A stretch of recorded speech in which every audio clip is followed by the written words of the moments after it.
안녕하십니까. 등산 역사를 연구하는 이산입니다. 오늘은 알프스의 산 그림 일부에 대해 말씀드리겠습니다.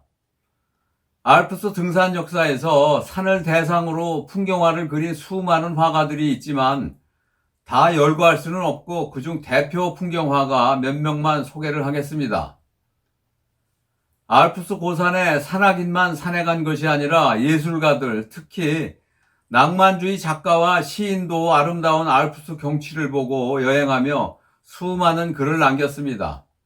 물론 그 풍경화가와 산악사진가도 산을 오르내리며 산 그림과 산사진을 남겼습니다. 예술 세계에서 흔히 말하기를 그림은 주관적이고 사진은 객관적이다라는 말도 있습니다. 빅토리아 그 여왕시대 작가이며 평론가인 존 러스키는 산이 모든 경치의 그 시작과 끝이라고 말할 정도였습니다. 1800년대 중반 영국은 그 산업혁명으로 제일 그 문명화된 도시 중에 하나인 그 런던 템즈강의 그 강물이 오염으로 악취가 진동을 하고 공장 굴뚝에선 뿌연 그 석탄 연기가 나오며 매연으로 하늘은 심각한 상태였습니다. 이런 그 산업화로 런던 시민은 생전 처음으로 오염과 매연으로 자연이 파괴돼가는 그 현실을 목격하고 있었습니다. 이런 심각한 자연 파괴 현상을 런던 그 성직자와 예술가들, 신흥 그 자본가와 엘리트 지식인은 전혀 오염되지 않은 바다 건너 흰 눈이 쌓여있는 아름다운 만년설 알프스의 매료가 되었습니다. 당시 영국인들은 알프스로 건너가 누가 시켜서 산에 올라가는 것도 아니고 자신들이 제 발로 지가 좋아서 4000m 알프스 고산에 도전하기 시작했습니다. 당시 알프스 산골 주민들은 영국 등산가들이 몰려와 목숨을 걸고 산에 올라가는 행동들을 이상한 눈으로 바라보았지만 사실 별 관심도 없었습니다. 한편 유럽의 그 지적 엘리트와 부르주아는 18세기와 19세기 그랜드 투어라는 여행을 하면서 이탈리아와 그리스의 그 고대 유적과 도시를 찾아다니며 여행을 할 때 반드시 그 알프스를 거쳐갔습니다. 당시 작가와 화가도 더 열정적으로 아름다운 알프스의 매료가 되며 많은 예술적 글과 산 그림을 남겼습니다. 낭만주의 그 풍경 화가들은 산 자체를 화폭에 담기 위해 마차에 그 그림 도구를 싣고 산 아래 마을로 들어오기 시작을 했습니다. 스위스 바젤 출신 낭만주의 풍경화가 사무엘 비르만을 소개하겠습니다. 1810년부터 스위스를 여행하며 고요하고 아름다운 알프스 전경 산 풍경화를 그렸습니다. 그는 샤모니 몽블랑을 여행할 때 나 자신도 모르는 알 수 없는 힘이 나를 자꾸 산으로 끌어당겼다라고 말을 했었습니다. 비르만은 1812년 바젤 그 예술가 협회를 창립할 때 참여를 하고 로마와 파리에서 작품 활동을 했습니다. 오스트리아 그 티롤 출신 요세프 안톤 코흐는 신고전 그 낭만주의 그 풍경화가로 알려진 인물입니다. 어릴 때 소 키우던 그 목동이었지만은 23살 때부터 프랑스, 스위스, 이태리, 그 로마를 여행하며 견문을 넓혔습니다. 1800년 이후 32살 때부터 알프스의 그 거친 산악 풍경을 자신만의 그 새로운 스타일로 창작을 하면서 풍경화를 남기고 비엔나에서 작품 활동을 했습니다. 영국의 그 대표 낭만화가 윌리엄 그 터너를 소개하겠습니다. 터너는 런던 그 출신으로 표현과 상상력이 풍부한 그 풍경화가로 알려진 인물입니다. 1802년 그 27살 때 유럽 여행을 하면서 많은 그림을 남기고 알프스 트레킹 여행 중 풍경화를 많이 남겼습니다. 터너는 알프스 풍경을 박력 있게 묘사하고 웅대하게 그려냈습니다.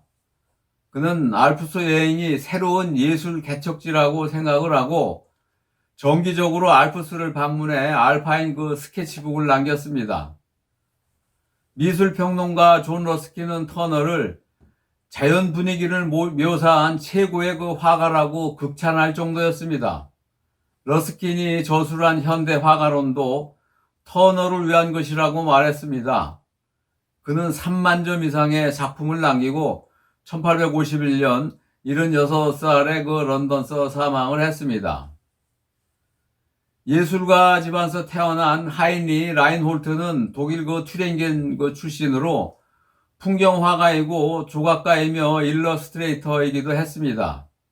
라인홀트는 독일 그 드레스덴 미술 아카데미에서 공부를 하고 비엔나 서클에서 요제프가 안톤 코우를 만나면서 낭만적 그림에 영향을 받아 그 풍경화를 그린 화가입니다.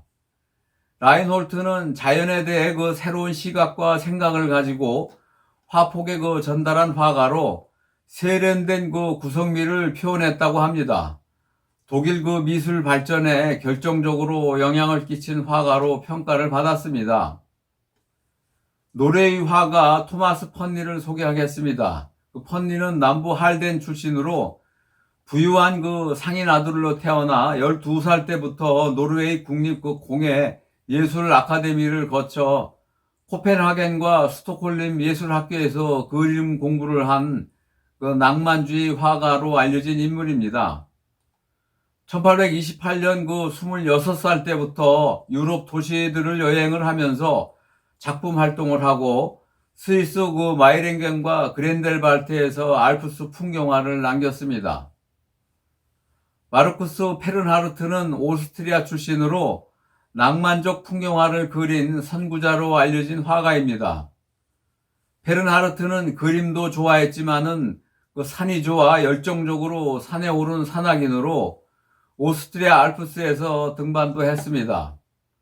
그는 산 풍경 그림에서 정확한 그 원근법을 그 실현할 수 있다고 생각을 하고 등반을 하며 그림을 남긴 산악화가였습니다. 1836년 12살 때부터 그림을 시작하고 초기엔 그 풍경화가 프란츠 슈타인펠트에게 배우고 뮌헨 그 미술 아카데미에서 예술적 식견을 그 넓히고 비엔나 미술계와 접촉을 하면서 풍경화가로 명성을 얻었습니다. 그는 자신만의 그 사실주의 그림을 그리고 호수와 높은 산을 주제로 다양한 그 풍경화 장르로 작품 활동을 한 화가였습니다. 영국 그 버밍엄 출신 그 얼라이저 윌턴을 소개하겠습니다. 윌턴은 버밍엄 미술 아카데미를 나와 18살 때 런던의 그 왕립 아카데미에서 공부를 하고 1860년 28살 때 스위스로 건너가 알프스 풍경화를 남겼습니다. 윌턴은 바위나 산의 그 형태를 사실대로 표현하고 그 철저한 그 색상 연구로 작품을 남겨 자연과 알프스 산을 좋아하는 사람에게 인정을 받았습니다. 오늘은 여기까지 하겠습니다. 다음은 알프스 산그림 2부에 대해 말씀드리겠습니다. 르네상스 이후 기독교적인 그림과 조각에서 자연 속 인간과 동물의 그 생활 묘사가 그림으로 옮겨가기 시작했다고들 말합니다. 괴테는 글로 산을 환상적으로 표현했다고 알려진 작가이고, 바그너는 산에서 얻은 영감으로 작곡을 할 때 강렬한 이미지를 표현하는데 기초가 되었다고 말을 했습니다. 예술가들의 그 삶도 산을 떠날 수가 없었습니다. 등산 역사에 관심이 있으시면 구독해 주십시오. 감사합니다.